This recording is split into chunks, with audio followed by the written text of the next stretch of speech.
poppy se koina mapung fana muthat ke yan that ke hai batara gadi thabak tawbada transparency leiba ma changi ozagi wakhalonda kamaina thambini oza sai batangsta sigi United Nations ki magi drug ka mari leina magi asig organization sina ko makoi de thopo report ta chin state ta drug hengale hai se civil war sigi manung se is da masigi funding ki oiba pora makhak chauna lakpa aduga ngasagi Afghanistan da maroina Afghanistan ki Taliban la ba matung da hana tali akoi Afghanistan si su poppy plantation si yamna thalamba aduga drug se supply to romba adu ma country mani adu Taliban na paigara matung da idi mai completely ban to matung da ngasagi hai ba UN ki report sigi matungina my world ki leiba poppy ki supply se hai ba Chin state ki Chin state si Manipur ko border da lei ni Chin state ka Burma ki leiba pham sing se oire hai ba sigi reports na hai si alarming oire ini ko adu masi leiba situation sing asagi golden triangle da hana samra Laos Cambodia Thailand sigi thangnari ba my border sing da in moi ki leiba sovereign forces ma'am leiba Laos ki Cambodia ki Thailand ki army sing na changbangam da mafam da ID magoi ki leiba sigi drug ki mafia ma'am sing international actors ma'am sing na control to area sing se da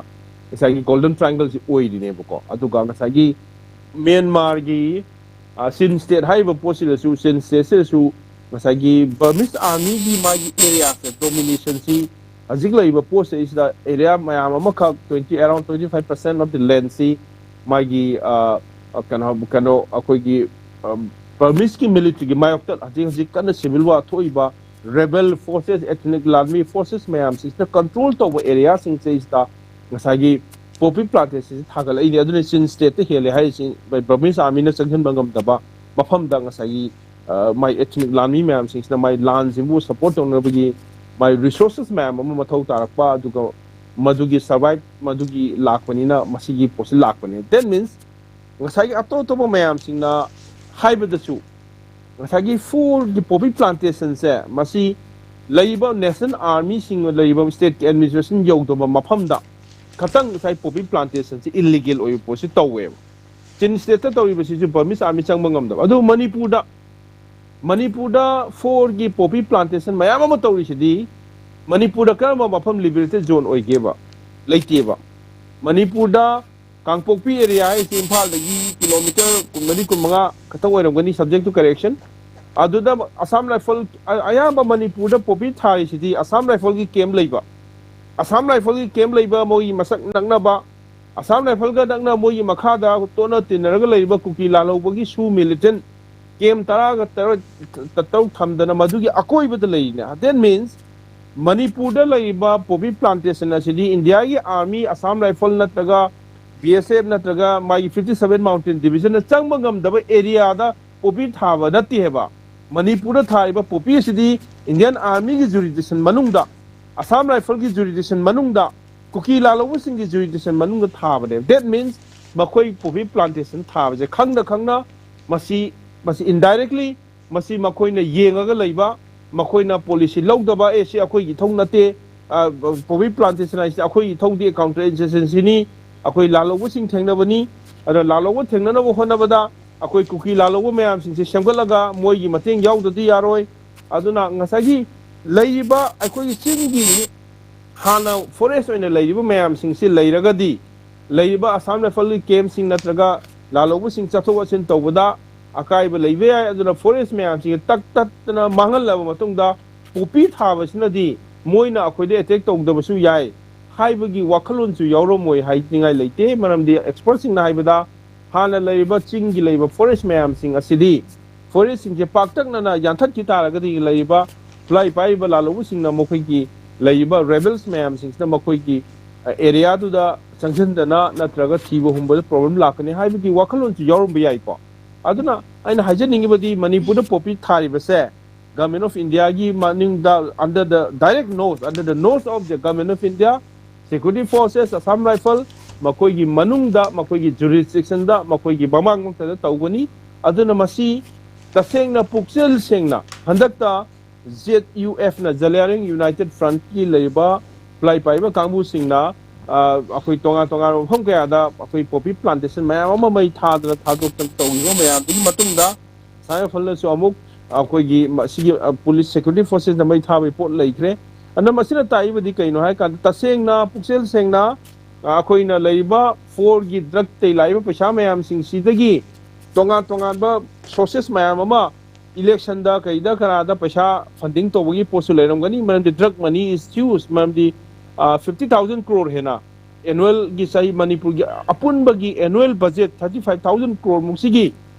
Hena 50,000 crore ने हाइदना अखोई estimated तौरिबने Manipuri budget से अदुना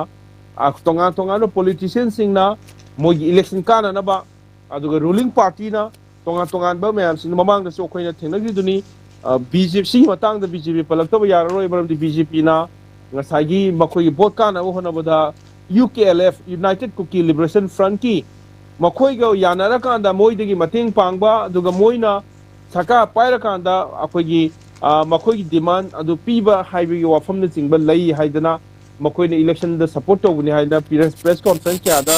हाइगिबो लैरे अदुरा मसिगी लांसे इसदा ngसाइ ruling government की नत्रगना माय पॉलिटिकल एलिट सिंगी माई खुद चावना यावगनी अदुगा इंडियन सिक्योरिटी फोर्सेस की खुद यावगनी अदुगा ममांग दसु अखोइगी इंडियन आर्मी की मागी तोंगाबा मीडिया स्पोक्स पर्सन ओइरम कया अमा ड्रग त फागिबगी खोटिबगी पोट मैम मसु लैरे अदुना मसी यामना मरोय फैक्टी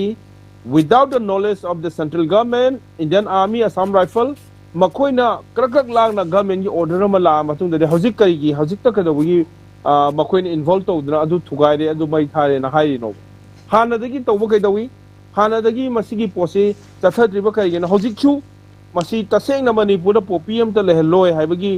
गवर्नमेंट की गवर्नर की पोट लै तारगदी मखोइ याम थुना लैरिबा सिंगसिंगसे लोइमक मागी अखोइगी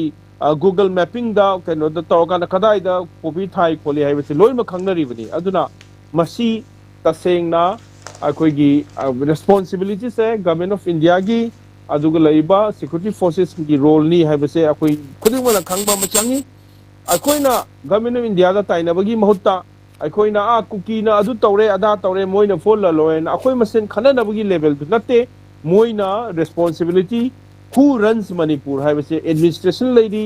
डीसी लेडी डिस्ट्रिक्ट एडमिनिस्ट्रेशन लेडी पुलिस लेडी मखोइ मयाम सिंगसीदा accountability responsibility de makoina fix the wom thokpudu aikoina ningjang kanda ma haibam thoi adu tasengna kuki lalu sing na ngasi bauta makoigi area da makoina leiba district kem area da akoigi drug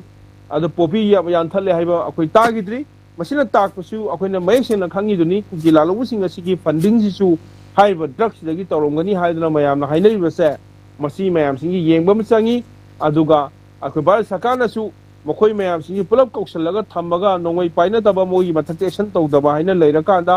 मखोई the लिसिंग तरुक तरुक की तोलो पीरगा मधुगी अहेनबा मोगी organization की expenses सिंगजुना मोइना तुमिना लैसनरगा मोइना तौनिंगबा तौरो हाइना थादोकपदो मधुगी रिजल्टना ngasi मणिपुर की लैबा मफम सिंग असिदा पोपी की पोस्ट लाकपनी अदुगा मसिगी पुक्सेन सेंगदबा मोंग चादबसे मसी अखोइना याबम थोकते हाइबसिमा हाइजरी अदुगा साइना मेन पॉइंट आइना सा हाइनिंगबसे चिन स्टेट पोपी थागलाई चिन स्टेट से लिबरेटेड जोन को बनी ब्रिटिश की सॉरी म्यांमार आर्मी चंगमंगम मफम तौदोइनी मणिपुर थारिबा पोपी प्लांटेशन सिंगसे सिदी इंडियन आर्मी असम राइफल की मखोगी नोस्ता मखोगी जुरिडिक्शन मंग थाबा गाक्तनी मोगी अयाबा यावदना थाबा याबा नते हाबसे मसिगी पोस्ट आई थमनी ओके